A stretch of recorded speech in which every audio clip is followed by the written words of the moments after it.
Welcome back, Flipboard fam. This is your favorite Coach Jeffery, and I have another amazing guest here today. I have Mr. Mitch Rosenberg from KinderLab Robotics. Great to meet you. Great to meet you too. Thank you so much. It's been a pleasure so far. Yes, Mitch, can you give us a little bit of information? Tell us about yourself and how you got into robotics and how does that work into a school setting? See, I got into robotics because I went to college for engineering. Gotcha. And I got to really love how you can use technology to do things that people need. Mm-hmm. I actually started out in large, high-tech firms, and I found I didn't love the culture in the really large firm. Yeah. So I went to startups where people had really fresh ideas, sometimes ideas that were very possibly not possible. That's a strange sentence, but it's really true. And I loved startups. One of the startups I worked at was a robotics startup that automates warehouses. Eventually, Amazon bought that company. And I was thinking, while I was there, while I was trying to hire people in my department, I found it was really difficult to hire people who reflected the diversity in America. And it wasn't because we weren't interested in hiring them. Yeah. It was because you couldn't find people at the experience level in technology that we needed. Mm-hmm. And when that company got sold and I wanted to start a new company, I thought, what can I do that would make it possible for people to get excited about STEM at an early enough age that their interest in STEM isn't socialized out by the time they're in high school? Yes. What if you didn't teach language until high school? Oh, we'd be in trouble. We'd be in trouble. Right. What people don't realize, it's true about STEM also. If you want to have universal language literacy, you start in pre-K or earlier. Why is it that we start STEM in middle school or high school and expect the same result? Exactly. That's impossible. So I socially met a woman who is a professor of early childhood education. She had been working all her life on how do kids actually learn STEM. And what she found was that the ideal time was before adolescence. And the reason is because kids are often socialized out of being interested in some things during adolescence as they're forming their identity. If they find that no one they know is in this field, then it's probably not for me. No one who looks like me is in this field, then it's not for me. There's a whole list of, it couldn't be for me. But that doesn't happen until adolescence. So if we can in fact get them to feel that they like STEM, that they have experience before adolescence, it's like inoculating them against those social messages. And then later in life, you can see more and more of them majoring in engineering so that people like me later in the future will be able to hire them. Right. That was our basic idea. And it's a lot of words, but I can summarize it in only three, which is we really believe it's necessary to have universal STEM literacy. And the corollary of that is you gotta start young. And the corollary of that is you got to start age appropriate for young. Yes. So those three make sense. And my business partner had this idea for how to do it because STEM is actually very abstract.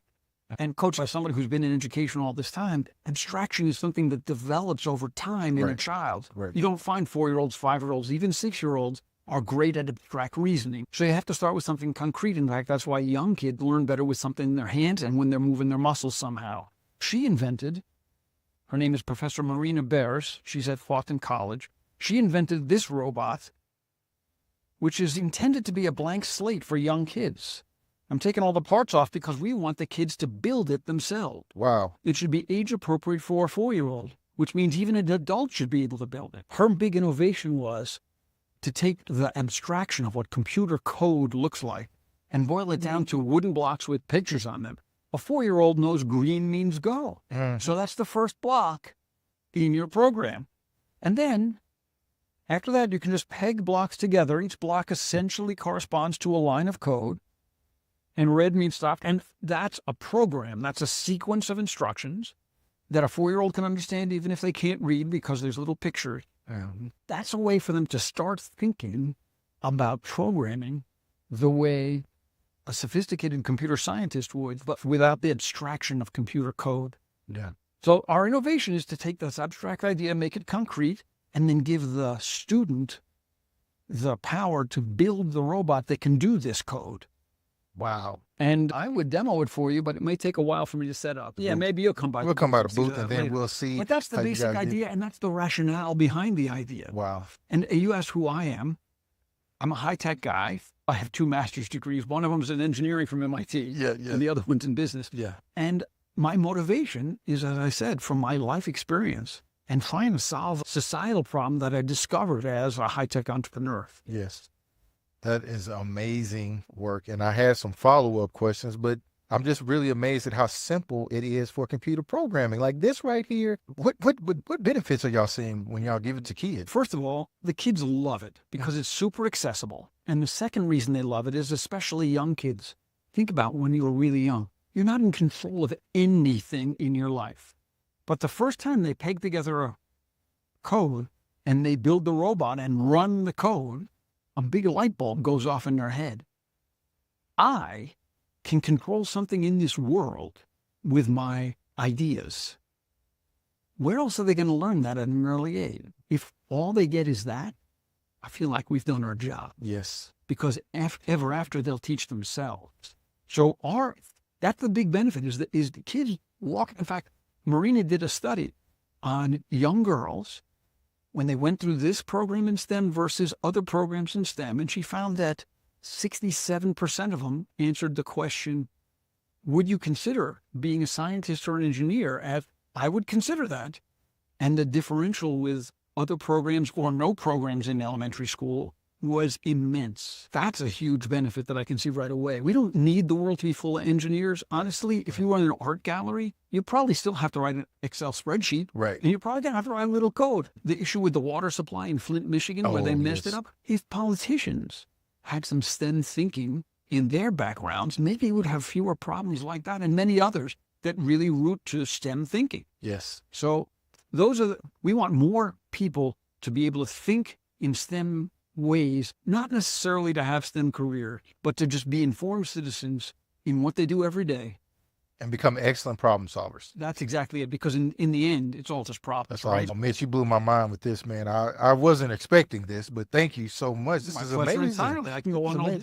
What is this thing right here? I'll show you that in a minute, but I want to show you one last thing. Okay. Because lots of adults, this iPhone is technology. Yeah. But the problem is kids look at this and they interpret that as, it tells me what I have to do to get what I want. We want them to look at technology and say, I can tell it what to do. I know that it's not controlling me. I'm controlling it. Yes. And the first step is to demystify what technology is. So we don't just let them build something. We show them what the stuff is. That's a microprocessor. I can't tell you how many 4-year-olds are thrilled to say, they go home and tell their parent, I saw the brain of a robot.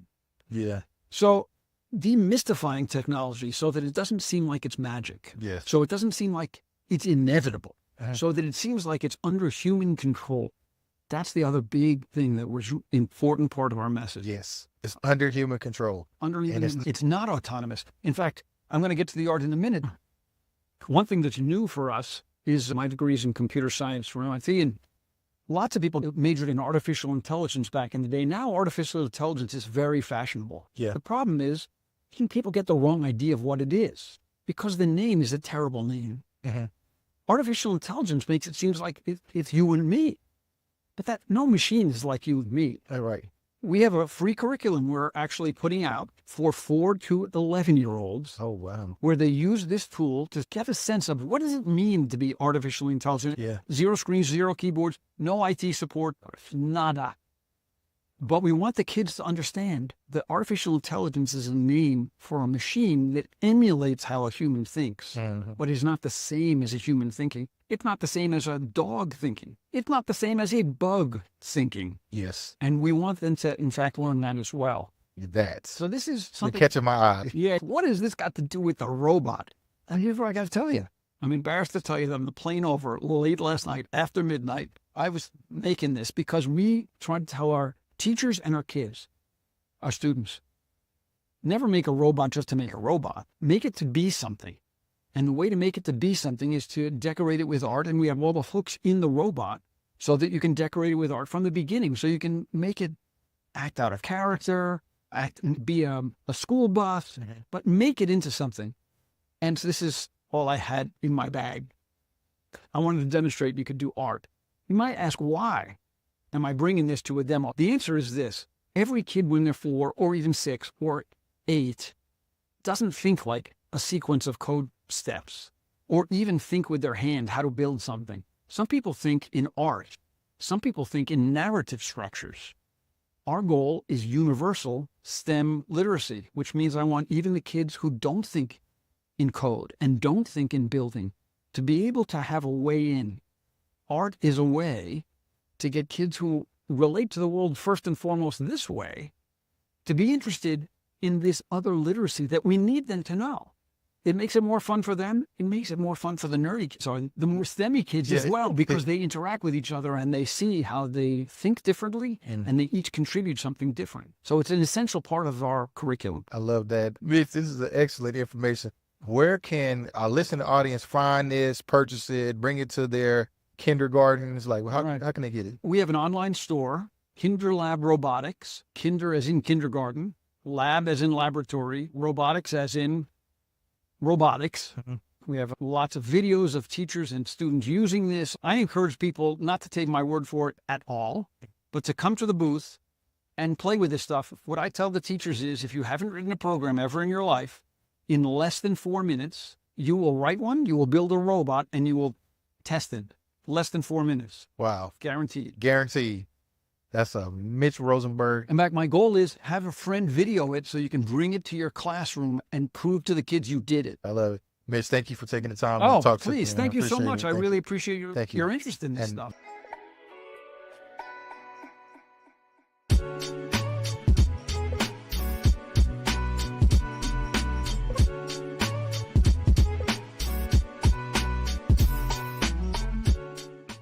The education landscape will have unprecedented innovation and creativity. With original ideas flourishing everywhere, educators can look forward to being engaged in more meaningful ways than ever before. Thanks to authentic approaches that provide just the right dose of individuality and imagination. At the same time, ethical considerations will become increasingly more important. So you have my word that I will stay fresh, original, and authentic. So like we always do about this time, let's collaborate, communicate, and educate with the best educators in the world right here on Flipboard EDU Podcast.